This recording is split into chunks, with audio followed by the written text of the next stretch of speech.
Hello everyone, welcome to our channel.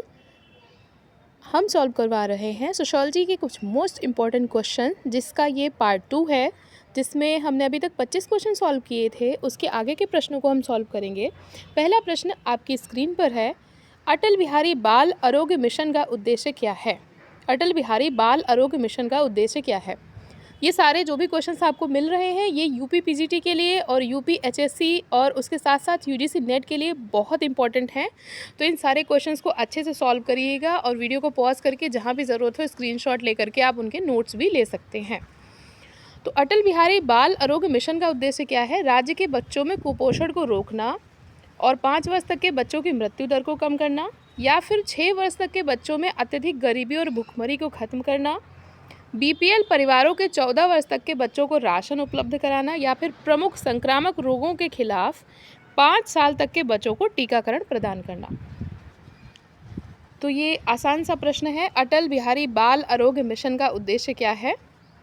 तो यहाँ पर अटल बिहारी बाल आरोग्य मिशन का जो उद्देश्य रहा है वो रहा है राज्य के बच्चों में कुपोषण को रोकना और 5 वर्ष तक के बच्चों की मृत्यु दर को कम करना। क्योंकि बाल आरोग्य की बात हो रही है, मृत्यु दर को कम करेंगे और कुपोषण को रोकेंगे तो अपने आप ही आरोग्य की स्थिति जो है वो आ जाएगी। तो ये पहला ऑप्शन जो है यहाँ पर ये सही हो जाएगा। अगला प्रश्न देखते हैं, लोक समाज एवं कृषक समाज की अवधारणा किसने प्रतिपादित की थी?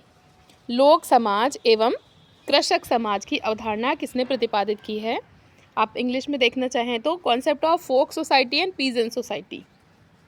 तो folk society and peasant society यानी कि लोक समाज और कृषक समाज बहुत ही महत्वपूर्ण अवधारणाएं हैं। किसकी हैं ये हैं रॉबर्ट रेडफील्ड की। इन्होंने पीजेंट सोसाइटी भी लिखी है। इसके अलावा लिटिल कम्युनिटी इनका कॉन्सेप्ट है। तो काफ़ी सारे इनके कॉन्सेप्ट हैं जिसमें उन्होंने लोक समाज और कृषक समाज की अवधारणा को भी प्रतिपादित किया है। बी यहाँ पर राइट हो जाएगा। अगला प्रश्न है, सिमोन कुटनेस के अनुसार किन 3 प्रकार के समायोजन निरंतर आर्थिक प्रगति की आवश्यक शर्त उच्चतर प्रविधि के लिए आवश्यक है? सिमोन कुटनेस के अनुसार, पहले तो क्वेश्चन को समझिए, कौन से 3 प्रकार के समायोजन हैं जो कि हमें आर्थिक प्रगति की आवश्यक शर्त के तौर पर, और वो भी कैसी? उच्चतर प्रविधि के साथ में। ये है क्वेश्चन कि हमें अगर आर्थिक प्रगति चाहिए निरंतर तो कौन से 3 प्रकार के समायोजन हैं जो कि हमें करने होंगे सिमोन कुटनेस के अनुसार। ऑप्शन देखिए, प्राथमिक, द्वितीयक तथा तृतीय श्रेणी के व्यवसाय, संस्थागत, अभिव्यक्तिगत तथा वैचारिक, पारिवारिक, सामुदायिक तथा सामाजिक, सरकार, बाजार तथा बुद्धिजीवी वर्ग। तो आपको ये प्रश्न थोड़ा सा नया लग सकता है, आप चाहें तो इसका इंग्लिश वर्जन भी देख सकते हैं। और यहाँ पर जो आपका सही उत्तर हो जाएगा वो हो जाएगा इंस्टीट्यूशनल, एक्सप्रेसिव और आइडियोलॉजिकल। यानी कि हिंदी में अगर हम बात करें तो संस्थागत, अभिव्यक्तिगत और वैचारिक, ये 3 प्रकार के समायोजन हैं जो कि सिमोन कुटनेस ने बताए कि अगर हमें निरंतर आर्थिक वृद्धि चाहिए तो ये 3 प्रकार के समायोजन हमें करने होंगे। तो यहाँ पर बी जो है ये राइट हो जाएगा। अगला प्रश्न है, किसका कथन है कि मानवतावाद और बुद्धिवाद पश्चिमीकरण का एक अंग है? मानवतावाद और बुद्धिवाद को पश्चिमीकरण का एक अंग किसने माना है? तो यहाँ पर थोड़ा सा कंफ्यूजिंग हो सकता है क्वेश्चन आपके लिए, क्योंकि पश्चिमीकरण की अवधारणा जो है वो श्रीनिवास ने भी दी है और उससे कहीं ना कहीं योगेंद्र सिंह भी संबंधित हैं। तो थोड़ा सा कंफ्यूजिंग हो सकता है, लेकिन इसको अगर हम देखेंगे तो ह्यूमनिज्म और रैशनलिज्म, ये 2 बातें वेस्टर्नाइजेशन के साथ में कौन जोड़ता है तो आपको आसान हो जाएगा। तो यहाँ पर मानवतावाद और बुद्धिवाद, इसको पश्चिमीकरण के साथ में जोड़ा है आपके योगेंद्र सिंह ने। यहाँ पर बी जो है ऑप्शन ये आपका सही हो जाएगा। अगला प्रश्न है, सोरोकिन और जिमरमैन के अनुसार ग्रामीण और शहरी क्षेत्रों के बीच कितने मानदंड भिन्न हैं? 4, 6, 8 या फिर 10? तो सोरोकिन और जिमरमैन ने ग्रामीण और शहरी क्षेत्रों के बीच में कौन से कितने प्रकार के मानदंड जो हैं वो बताए हैं कि अलग अलग हैं, जिससे कि हम डिफ्रेंशिएट कर सकते हैं कि ये शहरी क्षेत्र है और ये नगरीय क्षेत्र है। 4, 6, 8 और 10। तो यहाँ पर इन्होंने जो बताया है वो है 8 प्रकार के मानदंड जो हैं इन्होंने बताए हैं जो कि भिन्न हैं, जिससे कि हम शहरी और नगरीय क्षेत्रों में डिफरेंशिएट कर सकते हैं। नेक्स्ट क्वेश्चन देखते हैं, निम्न में से कौन आधुनिकता का संस्थागत आयाम नहीं है? अगर हम कहें कि मॉडर्निटी आ रही है या मॉडर्निज्म की बात हो रही है, तो आधुनिकता का संस्थागत आयाम कौन सा नहीं है? ये जो क्वेश्चन है ये आपका काफ़ी हद तक एंथनी गिडिंग्स से आया हुआ है। सीधे सीधे उनका नाम नहीं है, लेकिन अगर आप क्वेश्चन को ध्यान से देखेंगे तो ऑप्शन देखिए, निगरानी की क्षमता, पूंजीवाद, उद्योगवाद और न्यायपालिका। मैंने चूंकि बता दिया कि एंथनी गिडिंग्स से संबंधित है, तो गिडिंग्स ने कौन कौन सी चीज़ें मॉडर्निटी में बताई हैं और इसमें से कौन सी एक चीज़ है जो कि एक्स्ट्रा है। तो गिडिंग्स ने बताया है कि सर्विलेंस पावर यानी निगरानी की क्षमता, उसके साथ में कैपिटलिज्म यानी कि पूंजीवाद और इंडस्ट्रियलिज्म यानी कि उद्योगवाद, ये 3 चीज़ें इन्होंने बताई हैं। लेकिन इन्होंने ये न्यायपालिका वाला जो कॉन्सेप्ट है ये इन्होंने आधुनिकता में नहीं बताया था, तो ये यहाँ पर नहीं होगा। अगला प्रश्न देखेंगे, किसने कहा सामाजिक घटनाएं चीज़ें हैं और इन्हें चीज़ों के रूप में माना जाना चाहिए? Emile Durkheim, Max Weber, Karl Marx या फिर उल्रिच बेक। क्वेश्चन एक बार आप चाहें तो इंग्लिश में देख सकते हैं। Who said social phenomena are things and ought to be treated as things, यानी कि सामाजिक घटनाओं को चीज़ें, वस्तुएं, चीज़ का मतलब वस्तुएं, वस्तुओं के तौर पर किसने माना और उनको वस्तुगत वास्तविकता के तौर पर कौन यहाँ पर देखता है।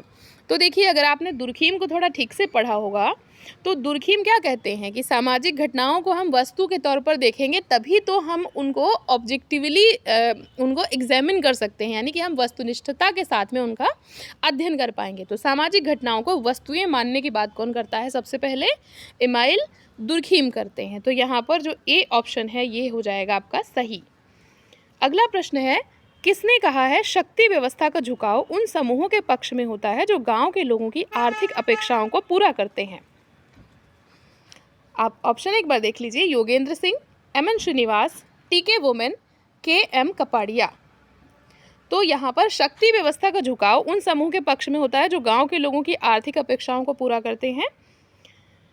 शक्ति व्यवस्था की बात हो रही है, आर्थिक अपेक्षाओं को पूरा करने की बात हो रही है। क्वेश्चन एक बार इंग्लिश में देख लें, यानी power system has a tendency to incline to favour of groups which fulfil the economic expectation of people in the villages.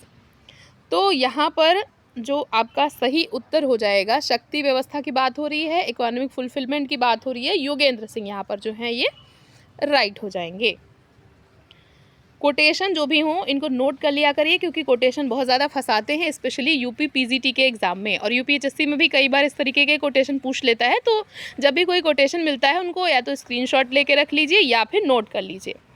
अगला प्रश्न है, किस समाजशास्त्री ने ग्रामीण और शहरी समुदायों के लिए क्रमशः जेमिन सॉफ्ट और जेसलसाप समाज का प्रयोग किया है?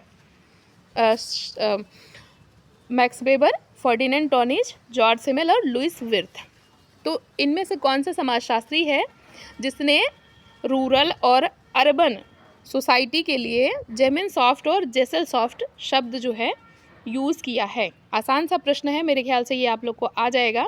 जेमिन सॉफ्ट और जेसल सॉफ्ट की बात कौन करता है? फर्डिनेंड टॉनीज करते हैं।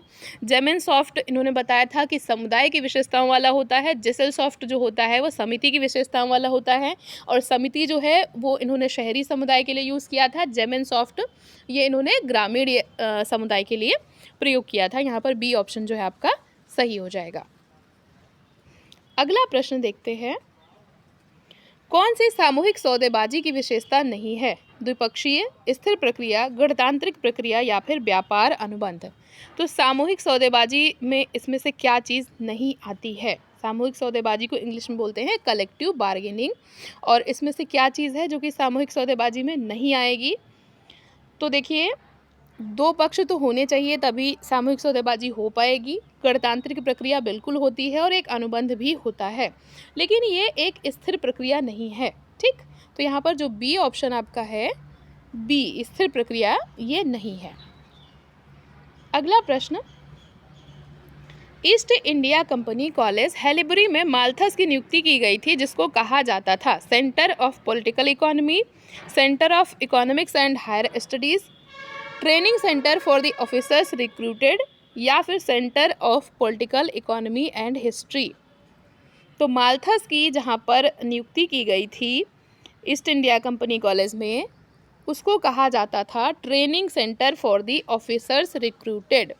सी यहाँ पर आपका ऑप्शन जो है ये करेक्ट हो जाएगा। अगला प्रश्न देखते हैं। अनुसूचित जनजातियों व अन्य परंपरागत वनवासियों हेतु वनाधिकार अधिनियम पारित हुआ 2007 में, 2006 में या 2009 में या फिर 2008 में। अनुसूचित जनजातियों वनवासियों हेतु वनाधिकार अधिनियम, इसको इंग्लिश में बोलते हैं forest right act for scheduled tribe and other traditional forest dwellers. तो ये कब पास हुआ था? तो ये पास हुआ था आपका 2006 में। 2006 में ये पास हुआ था। बी ऑप्शन जो है आपका यहाँ पर राइट हो जाएगा। अगला प्रश्न है, किन्हें आदिवासियों का मसीहा कहा जाता है? इनमें से कौन है जिनको आदिवासियों के मसीहा के तौर पे माना गया है? मामा बालेश्वर दयाल, ठक्कर बापा, बाबा आमटे या फिर मेधा पाटेकर। तो सभी इनमें से जो है ये सोशल वर्कर हैं, लेकिन आदिवासियों का मसीहा यानी मसीहा ऑफ ट्राइबल्स इसमें से किसको कंसीडर किया जाता है? तो वो हैं आपके ठक्कर बापा।